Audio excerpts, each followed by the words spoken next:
Okay guys, it's Vol here. Welcome to my coverage of Tin Soldiers 3, a Warhammer Fantasy Battles tournament in Auckland, New Zealand. This is the third year running for the particular event. Tin Soldiers is held at the Onehunga RSA, as you can see here in the photo. And for the previous 2 years, it was organised by Englishman David Grant, who was living in New Zealand for some time, but he left, and it's now taken over by Anthony. Everybody's here for a good time. It's not a huge tournament. There were about 20 or 30 people all together gaming here, and as you can see, everybody's having a good time in the photo. Managed to get a few people in there, but what I want to do in this first video clip is just talk about the event in general and in particular the armies that showed up. So I'm going to go straight to the first photo. We can see the army that I was participating with, Tomb Kings. And you've seen me practice with this list a few times in my battle reports recently.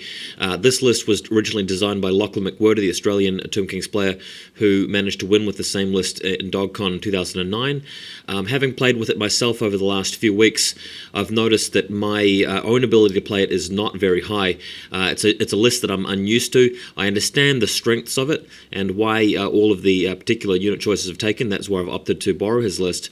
But still, it requires a lot of forward-thinking planning and error-free play, so that's really the goal here. Anyway, you can actually see from the picture, and in fact, I'm going to go to the next one as well, that I've spent a lot of time over the last few days basing my army. It's taken me about a year to get around to it. I've had other projects to do, and finally finishing off the bases of the Tomb Kings, putting this yellow flock over them, which really doubles the way they look. It just really improves them, and I've applied a wash of Devlin mud to all of the bone in the army, so really much more pleasing to the eye. I'm really satisfied that I've finally got the Tomb Kings looking a bit more serious, and I'm sure you guys will agree that everything here is looking a lot better, really just happy with the way they've turned out. Anyway, on to the next photo. This is Noel's army. He's been collecting high elves for many years. You can see that many of the archers and spearmen in the background, far background, are from the 3rd edition Warhammer sets. He's got some of the current miniatures, and his eagles seem to be taken from really sort of cheap discount stores. But they do the job. You can certainly tell that they are eagles and they're on the correct bases. So props to Noel for having such a basic army. They look very straightforward, a lot of fun to look at actually, almost comical just the way they're painted. Next, well, I should just before I go to the next photo, just say that this is one of several armies featuring a high elf dragon, and we'll see a bit more of that later. One thing I'm going to be talking throughout this video is the overall power of the lists submitted. Mine was a very powerful and efficient list, and many of the other lists were just as hard. So it's really quite a cutthroat tournament we're at.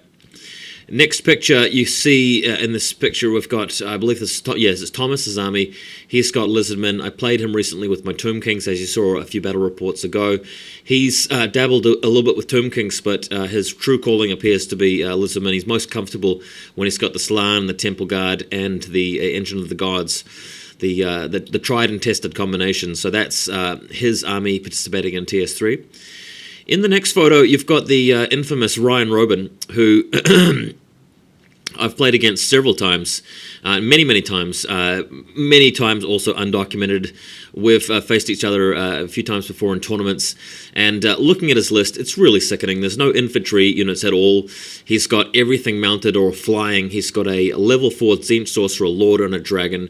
He's got a BSB with a Flail, a Flying Strength 7 guy. He's got 2 units of Chaos Knights, 1 Tzeentch with a 4+ ward save against shooting, another Slaanesh Knights. He's got a Chariot with a character on it, I think, or may not be a character actually, I forget. Marauder Horseman, just basic core, the cheapest core you can get, and everything else into characters and magic. And he's got Warhounds as well, so really just, I'm not really impressed by this list myself. Gotta say, next photo, this is Phil Wu. Looks like he's taken the sort of typical Phil Wu sort of lineup. Optimal dragon, he's got 2 chariots, he's got 2 eagles, 2 bolt throwers, 2 level 2 mages. Really nothing you can do about this list to make it much harder.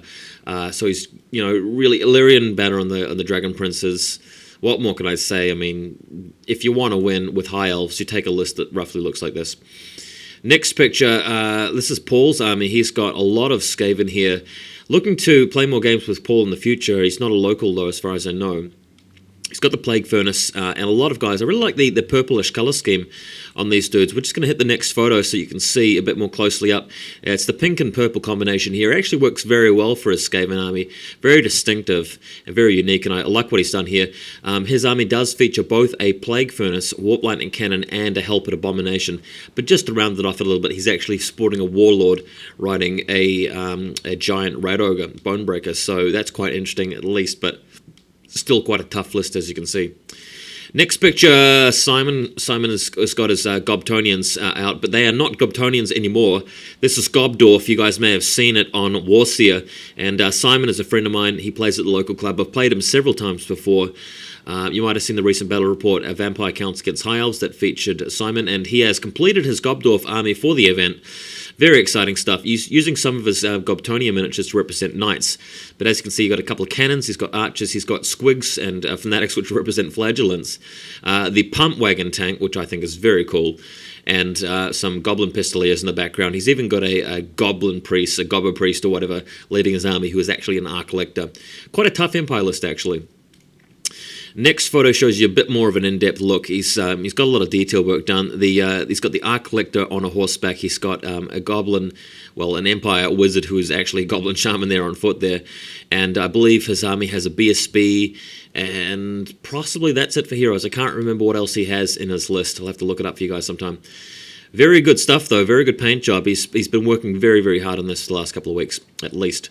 Next picture shows you yet another photo. You can see a little group of 9 guys. These are actually men-at-arms, but they've been used as Empire Spearmen by the looks in that little block. I think that's very cool. He's got some men-at-arms next to them, which are represented appropriately with goblins and their little choppers, and his big unit of swordsmen in the background. So really pleased to get some good photos of this guy's army.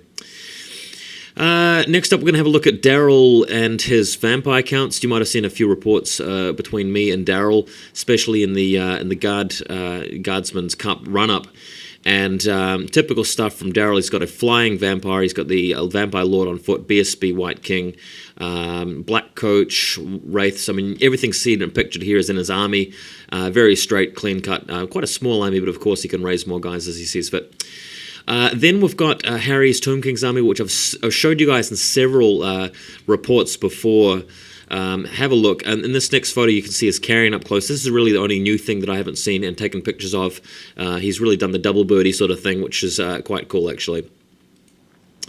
Then we have Rob Sadler with his ogres.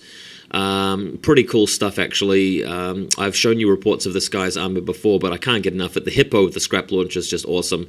The Sambo style jungle-themed ogres, just can't get enough. Then we come to Joe with his Warriors of Chaos army. You're probably looking at the guys in the background. They are dragon ogres, and the guy in the right in the back